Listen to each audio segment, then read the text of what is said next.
মৰমৰ বন্ধু বান্ধৱীসকল, Assam job market YouTube চেনেললৈ আপোনালোকক স্বাগতম জনাইছো।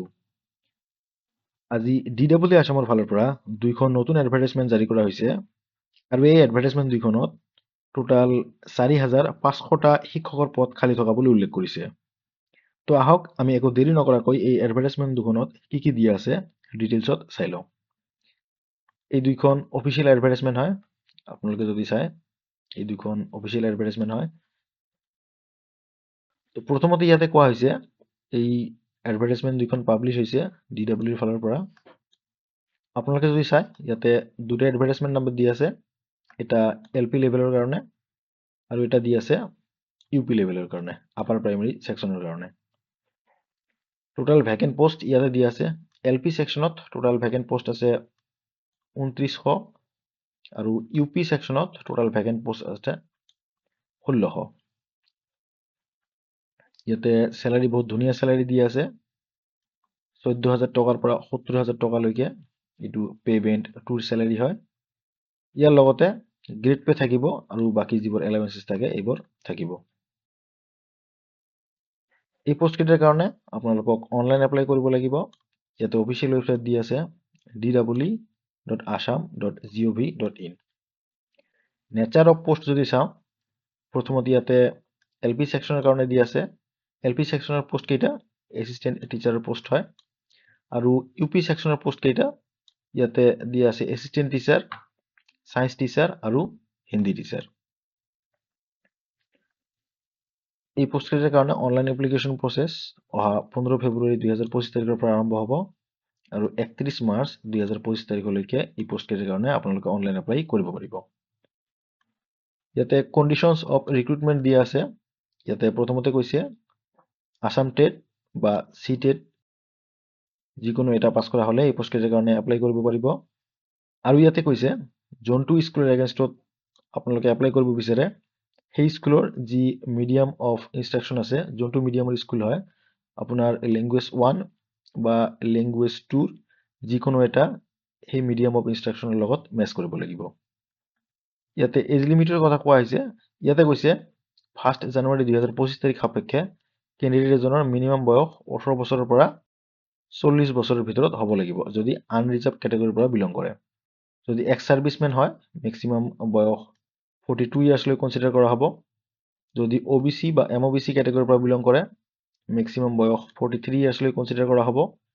যদি SC বা ST বা STH কেটেগৰীৰ পৰা বিলং কৰে, মেক্সিমাম বয়স 45 ইয়াৰ্ছলৈ কনচিডাৰ কৰা হ'ব।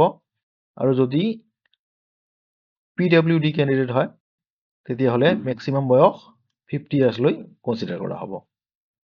ইয়াতে এলিজিবিলিটি ক্ৰাইটেৰিয়াৰ কথা কোৱা হৈছে। প্ৰথমতে ইয়াতে LP ছেকশ্যনৰ কাৰণে দিয়া আছে। ইয়াতে কৈছে হায়াৰ ছেকেণ্ডাৰী লেভেলত মিনিমাম 50% মাৰ্কছ থাকিব লাগিব আৰু লগতে 2 বছৰৰ এলিমেণ্টাৰী এডুকেশ্যনৰ ডিপ্ল'মা কৰা থাকিব লাগিব আৰু টেটটো মাষ্ট কোৱালিফাই কৰা হ'বই লাগিব। আপাৰ ছেকশ্যনত ইয়াতে দি আছে প্ৰথমতে এছিষ্টেণ্ট টিচাৰ পোষ্টৰ কাৰণে কেণ্ডিডেট এজন গ্ৰেজুৱেট হ'লে এছিষ্টেণ্ট টিচাৰ পোষ্টৰ কাৰণে এপ্লাই কৰিব পাৰিব। সায়েন্স টিচাৰ পোষ্টৰ কাৰণে কেণ্ডিডেট এজন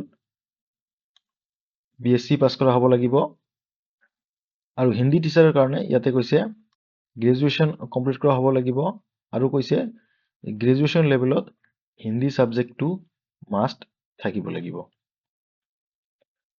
আৰু বাকী ইয়াতে দিয়া আছে হায়াৰ ছেকেণ্ডেৰী পাছ কৰা হ'বই লাগিব আৰু লগতে 2 বছৰৰ এলিমেণ্টাৰী এডুকেশ্যনৰ ডিপ্ল'মা কৰা থাকিব লাগিব বা ইয়াতে BEd কৰা থাকিলেও এই পোষ্টকেইটাৰ কাৰণে এপ্লাই কৰিব পাৰিব।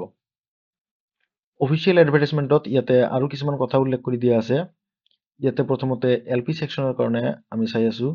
ইয়াতে কৈছে হায়াৰ ছেকেণ্ডেৰী লেভেলত মিনিমাম 50% মাৰ্কছ থাকিব লাগিব আৰু ইয়াতে কৈছে 5% মাৰ্কছ পাব হায়াৰ ছেকেণ্ডেৰীত যিমান মাৰ্কছ পাইছিল সেই মাৰ্কছৰ ওপৰত 5% মাৰ্কছ দিয়া হ'ব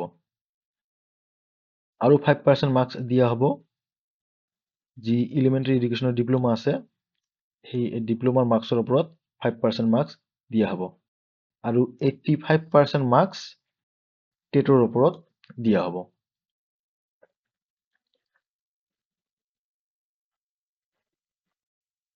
ইউপি সেকশনৰ কাৰণে আপাৰ প্ৰাইমেৰী সেকশনৰ কাৰণে ইয়াতে কৈছে হায়াৰ ছেকেণ্ডাৰী লেভেলৰ মাৰ্কৰ ওপৰত 5% মাৰ্কছ দিয়া হ'ব, গ্ৰেজুৱেশ্যন লেভেলৰ মাৰ্কছৰ ওপৰত 5% মাৰ্কছ দিয়া হ'ব, ডিপ্ল'মাৰ ওপৰত 5% মাৰ্কছ দিয়া হ'ব, বিএড ডিএলএডৰ ওপৰত 5% মাৰ্কছ দিয়া হ'ব আৰু টেটৰ মাৰ্কৰ ওপৰত 80% মাৰ্কছ দিয়া হ'ব।